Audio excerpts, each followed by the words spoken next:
हिंदी में यूपीएससी की तैयारी से संबंधित प्रोग्राम्स को देखने के लिए सब्सक्राइब करें स्टडी IQ IAS हिंदी।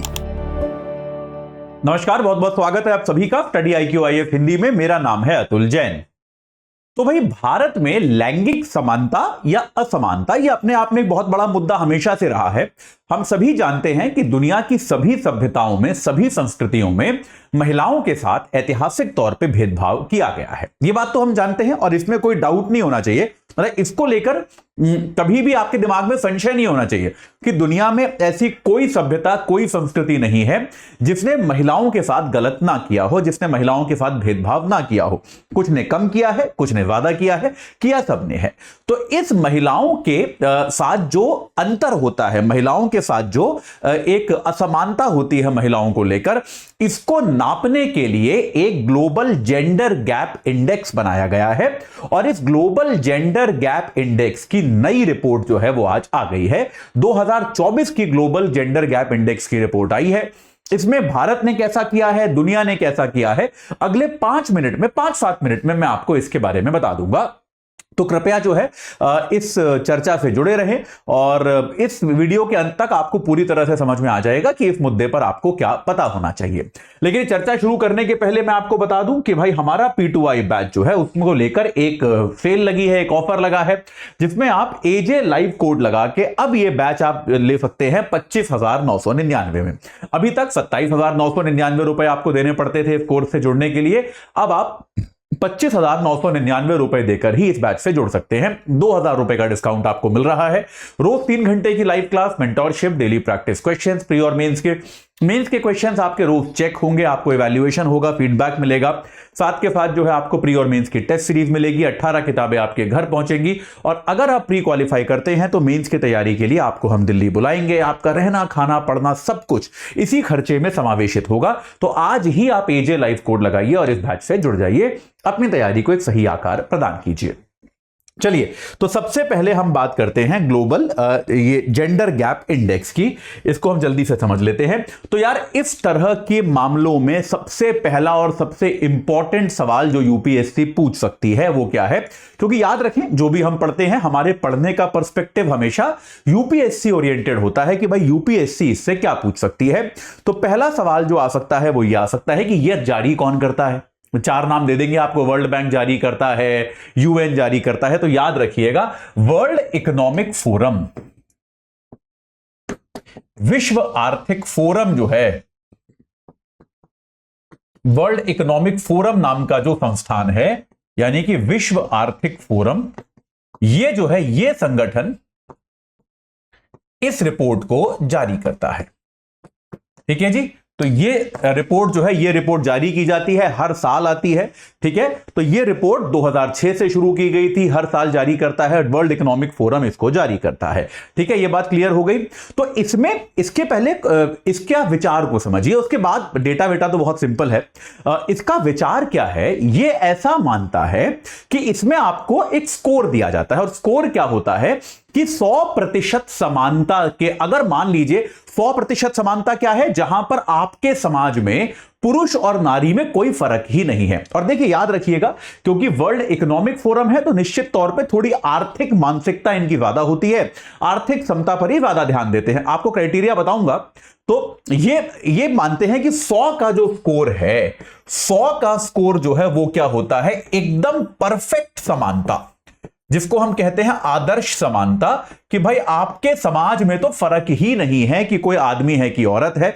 जो व्यवहार, जो आचरण, जो सुविधाएं पुरुष को मिलती हैं, बिल्कुल वही व्यवहार, आचरण, सुविधाएं महिला को भी मिलती हैं। तो ये इस पैमाने के अगेंस्ट आपको नापते हैं कि भाई इसमें से आप कितना अचीव कर चुके हो, और 100 में से आपको स्कोर देने की प्रक्रिया अपनाते हैं।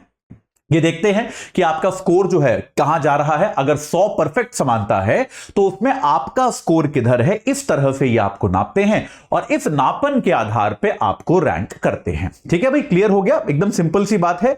4 तरह की असमानता जो है, इनको ये नापते हैं।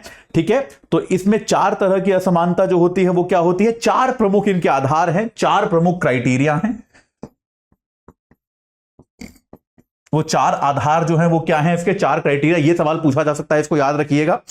पहला है आर्थिक भागीदारी और अवसर, कि भाई आपकी अर्थव्यवस्था में क्या महिलाओं को बराबर भागीदारी मिलती है और क्या उनको अवसरों की बराबरी है, कि जितने अवसर आपके यहां पुरुषों को मिलते हैं क्या उतने ही अवसर महिलाओं को मिलते हैं। तो आर्थिक भागीदारी और अवसर जो है, यह हो गया इसका पहला क्राइटेरिया। दूसरा हो गया शिक्षा प्राप्ति, कि क्या आपके देश में शिक्षा के अवसर जो हैं, शिक्षा प्राप्ति पे पुरुषों और महिलाओं में फर्क है। ऐसा तो नहीं है कि खाली आदमी ही पढ़ते हैं, औरतें पढ़ती नहीं है, औरतों को पढ़ने का मौका नहीं मिलता। यह दूसरी चीज हो गई। तीसरा हो गया स्वास्थ्य और जीवन, कि क्या ऐसा है कि आपके देश में महिलाओं के स्वास्थ्य पर किसी प्रकार का कोई ध्यान दिया नहीं जाता। आपके देश में महिलाओं के स्वास्थ्य की हालत बहुत खराब है। न्यूट्रिशन जो है, जीवन प्रत्याशा जो है, वो सारा का सारा पोषण, जीवन प्रत्याशा सारा पुरुषों को ज्यादा मिल जाता है, महिलाओं को नहीं मिलता। कहीं ऐसा तो नहीं है। तो भाई एक इसमें क्राइटेरिया ये भी होता है। और चौथा होता है राजनीतिक सशक्तिकरण, कि भाई आपके देश में राजनीति में, राजनीतिक प्रक्रियाओं में इसको आप देखें कि महिलाओं को कितनी भागीदारी है। क्या महिलाओं को चुना जाता है, क्या महिला बड़े पदों पर पहुंचती है। आपके हेड ऑफ स्टेट, आपके यहां जो प्रधानमंत्री या राष्ट्रपति होते हैं, उनमें महिलाएं चुनी गई हैं या नहीं चुनी गई हैं। क्या महिलाएं ऐसे बड़े पदों पर पहुंची भी हैं या नहीं पहुंची हैं। तो ये 4 क्राइटेरिया जो हैं, ये बहुत इंपॉर्टेंट है। तो आपके लिए 2 चीजें इंपॉर्टेंट हो गई। पहला तो ये वर्ल्ड इकोनॉमिक फोरम जारी करता है, दूसरा ये 4 क्राइटेरिया जो है, जो आपको याद रखने हैं, जिनके आधार पर ये रैंकिंग रिलीज करी जाती है। ठीक है, 2 बहुत इंपॉर्टेंट इंफॉर्मेशन है, इनको याद रखिएगा। अब आते हैं इस साल की रैंकिंग पर। तो भैया इस साल की रैंकिंग जो है, उसमें भारत की रैंक जो है वो गिरी है। ठीक है, तो कुल मिला के 146 देशों में यह सर्वे किया गया। ठीक है, उन 146 देशों में से भारत का स्थान जो है वो 129वां है। तो आप देख सकते हो कि भाई काफी खराब रैंक है भारत की। भारत का 129वां स्थान आया। इनफैक्ट पिछले साल आप देखोगे तो भारत का 127वां स्थान था। तो यानी कि अपनी पिछले साल की रैंक की तुलना में भी भारत 2 स्थान नीचे गिर गया है। भारत इस रैंकिंग के लगभग बॉटम पर आप कह सकते हो। साथ के साथ दक्षिण एशिया की भी अगर आप बात करो, जो हमारे अड़ोसी पड़ोसी देश हैं, भाई चलिए आप ये कह सकते हो कि हर क्षेत्र की राजनीति अलग तरह की होती है, महिलाओं की स्थिति अलग होती है। दक्षिण एशिया की भी अगर हम बात करें तो जिन देशों ने इसमें भागीदारी करी है, उनमें केवल पाकिस्तान हमसे पीछे है। यानी कि बांग्लादेश, दक्षिण एशियाई देशों में आप देखोगे तो सबसे आगे बांग्लादेश है, फिर नेपाल है, बांग्लादेश है, नेपाल है, उसके बाद श्रीलंका है, फिर भूटान है, फिर भारत है, फिर पाकिस्तान है। श्रीलंका है, भूटान है, फिर भारत है, और सबसे आखिर में इनमें पाकिस्तान है। पाकिस्तान तो खैर बॉटम से दूसरे नंबर पे है, तो पाकिस्तान की कहानी अलग है। तो 146 देशों में हम जो है 129वें स्थान पर हैं। अपने पड़ोसी देशों में भी हम ये कह सकते हैं कि एक पाकिस्तान को छोड़कर हम सेकंड लास्ट हैं अपने पड़ोसी देशों में भी। अभी तक जो आई है रैंकिंग, उसके हिसाब से प्रथम स्थान पर आइसलैंड है। आइसलैंड जो है वो प्रथम स्थान पर है, और 146वां स्थान जो आखिरी स्थान है वो मिला है सूडान को। और हमारा प्यारा पड़ोसी पाकिस्तान जो है, पाकिस्तान पहुंचा है 145वें स्थान पर। तो पाकिस्तान नीचे से दूसरे नंबर पे है। लेकिन हमारे लिए बहुत खुशी की बात नहीं है, क्योंकि हमने खुद ने भी बहुत अच्छा नहीं किया है। हम खुद भी जो है 2 रैंक नीचे फिसल गए हैं, और हम जो हैं अब 129वें स्थान पर इस रैंकिंग में हैं। देखिए, भारत जो है आर्थिक समानता के मामले में दुनिया के बॉटम देशों में से है। तो आर्थिक समानता, जो कि मैंने आपको पहले भी बताया था, वर्ल्ड इकोनॉमिक फोरम है, तो आर्थिक मामलों पे इनकी ज्यादा नजर रहती है। तो रिपोर्ट में वर्ल्ड इकोनॉमिक फोरम ये लिखता है, भारत उन देशों में सम्मिलित हो गया है जिनमें सबसे कम आर्थिक समानता है जेंडर्स में, यानी कि महिलाओं और पुरुषों में सबसे कम आर्थिक समानता वाले जो कुछ देश हैं, उनमें भारत भी सम्मिलित हो गया है। इनमें कौन कौन से देश हैं, कौन कौन से देशों की सूची यहां पर रिपोर्ट बताती है। बांग्लादेश को इसमें शामिल करती है, सूडान को इसमें शामिल करती है, कि भाई कुछ क्षेत्रों में मतलब इसके अलग अलग क्राइटेरिया में, आर्थिक समानता वाले क्राइटेरिया में भारत ने बड़ा खराब प्रदर्शन किया है। पाकिस्तान, ईरान, मोरक्को, ये सारे देश उस सूची में आते हैं जहां पर आर्थिक समानता बिल्कुल भी नहीं है या बहुत ही कम है, और इस सूची में भारत भी आता है। ठीक है, भारत इन देशों के साथ उन देशों के लिफ्ट में आ गया है जहां पर आर्थिक क्षेत्र में लैंगिक असमानता जो है वो बहुत ज्यादा है। यह बात एकदम स्पष्ट है, और यहां पर इतनी कम है कि अगर आप इस वाली आर्थिक समानता का स्कोर देखोगे तो इन सभी देशों में स्कोर जो है वो 30% से भी कम है। आपको बताया था ना मैंने कि भाई 100 में से स्कोर दिया जाता है, तो 30% से भी कम स्कोर है अगर आप आर्थिक समानता की बात करोगे। तो ये वो क्राइटेरिया है जिसने वास्तविकता में भारत की रैंकिंग को बहुत बुरी तरह से नीचे गिराया है कि हमारे यहां आर्थिक समता जो है वो बहुत ही खराब है। क्योंकि आप अगर देखेंगे तो स्कूली शिक्षा के मामले में, जो शिक्षा के मामले में है, भारत दुनिया के सर्वश्रेष्ठ देशों में से एक है। स्कूली शिक्षा में समता में भारत टॉप देशों में आता है। स्कूली शिक्षा में अगर आप समता देखेंगे तो भारत का प्रदर्शन शानदार प्रदर्शन रहा है, क्योंकि ये तो हम जानते हैं कि भाई हमारे यहां स्कूलों में एनरोलमेंट जो है उसमें लड़के लड़कियों में ज्यादा फर्क नहीं है। इनफैक्ट आप सेकेंडरी एजुकेशन तक भी देखेंगे तो भी लड़कियां लगभग बराबर रहती हैं। ड्रॉप आउट रेट जो होता है हमारे यहां वो भी दोनों का बराबर है। मतलब हमारे यहां स्कूली और इवन कॉलेज की शिक्षा में भी लड़के लड़कियों में ज्यादा फर्क नहीं है। लड़कियां भी कॉलेज में उतना ही एनरोल करती हैं जितना लड़के करते हैं। यह बात बिल्कुल सही है। ठीक है, राजनीतिक भागीदारी की भी अगर आप बात करोगे तो भारत उसमें भी 65वें नंबर पर है। उसमें क्या देखा गया कि भाई पिछले 50 सालों में आपके यहां कितने लोग ऐसे हैं जो सबसे बड़े पदों पर पहुंचे। तो भारत जो है बड़े पदों पर पहुंचने के मामलों में, जो आपका राष्ट्राध्यक्ष जो होता है, आपका जो राष्ट्र प्रमुख जो भी है, वो राष्ट्रपति भी हो सकता है, प्रधानमंत्री भी हो सकता है भारत के केस में, इन पदों पर पहुंचने के मामले में भारत 10वें रैंक पर है दुनिया में।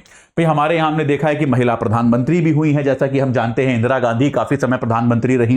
राष्ट्रपति भी हमारे यहां पिछले कुछ राष्ट्रपति अगर आप देखें तो प्रतिभा पाटिल जी हमारे यहां राष्ट्रपति बनी, अभी द्रौपदी मुर्मू जी राष्ट्रपति हैं। तो राष्ट्रपति पद पर भी महिलाएं हमारे यहां पहुंच रही हैं। तो इसमें भी अगर आप पिछले 50 साल में कितने लोग आपके यहां बड़े पदों पर पहुंचे, टॉप पद पर पहुंचे, तो यह बात क्लियर है कि भारत इसमें ऊंचा जो है अच्छा कर रहा है, भारत इसमें अच्छा कर रहा है। तो भारत का जो स्कोर है, भारत का स्कोर कितना है? 64.1% है। भारत का स्कोर जो है वो 64.1% है। यानी कि भारत में अभी भी जो है आप देख सकते हैं कि यहां पर एक काफी, दुनिया का वैश्विक स्कोर कितना है, विश्व का स्कोर कितना है? 68.5%। तो विश्व के औसत स्कोर से भारत अभी भी 4-4.5% पीछे है। तो पिछले वर्ष की तुलना में हमारे यहां जो गिरावट आई है उसमें हम देख सकते हैं कि शिक्षा और राजनीति में थोड़ी सी गिरावट आई है हमारे यहां, और इसके अलावा और जो है आर्थिक भागीदारी और अवसर में कुछ हद तक सुधार हुआ है। भारत में अभी भी मंत्रियों का जो प्रतिशत होता है वो, और सांसदों का प्रतिशत जो महिलाएं बनती है वो नंबर अभी भी कम है। लेकिन वर्ल्ड इकोनॉमिक फोरम ने यह कहा है कि कुल मिला के अगर आप पिछले 4 वर्षों का पैटर्न देखोगे तो भारत में सुधार ही हुआ है। आप ये नहीं कह सकते कि भारत की दशा खराब हुई है। पिछले 4 वर्षों में भारत का जो पैटर्न रहा है वो सुधार का ही रहा है। यह बात इन्होंने कही है। एक चीज उन्होंने और कही है, देखिए दुनिया में भी धीरे धीरे ये परसेंटेज बढ़ रहा है, लेकिन उन्होंने कहा कि जिस गति से अभी हम बढ़ रहे हैं दुनिया में, विश्व की बात कर रहा हूं, उस गति से इसको 100% करने में हमको 134 वर्ष लगने वाले हैं। यानी कि जिस गति से अभी हम इस परसेंटेज को सुधार रहे हैं, उस गति से अगर हमको परफेक्ट आर्थिक समानता चाहिए दुनिया में, जो कि हमें चाहिए, हम सभी का लक्ष्य होना चाहिए, उसमें अभी 134 वर्ष और लगेंगे। और आमतौर पे 25 वर्षों के आसपास की एक पीढ़ी मानी जाती है। यानी कि 5 पीढ़ी बाद जो है हमको आर्थिक समानता मिलेगी। तो सवाल यह है कि क्या एक विश्व के तौर पे, एक सभ्यता के तौर पे हम 134 साल इंतजार करने को तैयार हैं? महिलाओं को बराबर अधिकार देने के लिए, महिलाओं को बराबर अवसर देने के लिए क्या हमको 5 पीढ़ी इंतजार करना पड़ेगा? तो यह रिपोर्ट यही कहती है कि भाई हमें अपने जो प्रयास हैं उनको कई गुना करना पड़ेगा, ताकि ये जो 134 साल का टाइम पीरियड है ये कम हो जाए। ये शायद हम लोग इसी पीढ़ी में या अगली पीढ़ी में हासिल कर पाए। ये इस रिपोर्ट का सार है, ये इस रिपोर्ट की समरी है। तो यही सारी बातें इंपॉर्टेंट है जो आपको मैंने बता दी। इतना ही आपको इस रिपोर्ट के बारे में जानना है। ठीक है, चलिए, तो अभी के लिए इतना ही। आपको एक बार फिर बता दूं कि हमारा P2I बैच लास्ट डेट 15 तारीख है, याद रखिएगा। एजे लाइव कोड लगाना है, सेल चल रही है, 25,999 में मिल जाएगा। रोज 3 घंटे की live class, mentorship, daily practice questions, pre और मेंस के क्वेश्चंस के लिए आपको फीडबैक मिलेगा, आपकी कॉपी चेक होगी। इसके अलावा आपको जो है रोजाना इसमें आपको प्री और मेंस दोनों की टेस्ट सीरीज मिलेगी। 18 प्रिंटेड किताबें आपके घर पहुंचेंगी। और अगर आप प्री क्वालिफाई करते हैं तो मेंस की तैयारी के लिए आपको हम दिल्ली बुलाएंगे। आपका रहना, खाना, पढ़ना सब कुछ जो है वो इसी फीस में इंक्लूडेड होगा। तो आज ही आप इस बैच से जुड़ जाइए और अपनी तैयारी को एक सही आकार प्रदान कीजिए। इस चर्चा से जुड़ने के लिए आप सभी का बहुत बहुत धन्यवाद। हिंदी में यूपीएससी की तैयारी से संबंधित प्रोग्राम्स को देखने के लिए सब्सक्राइब करें स्टडी IQ IAS हिंदी।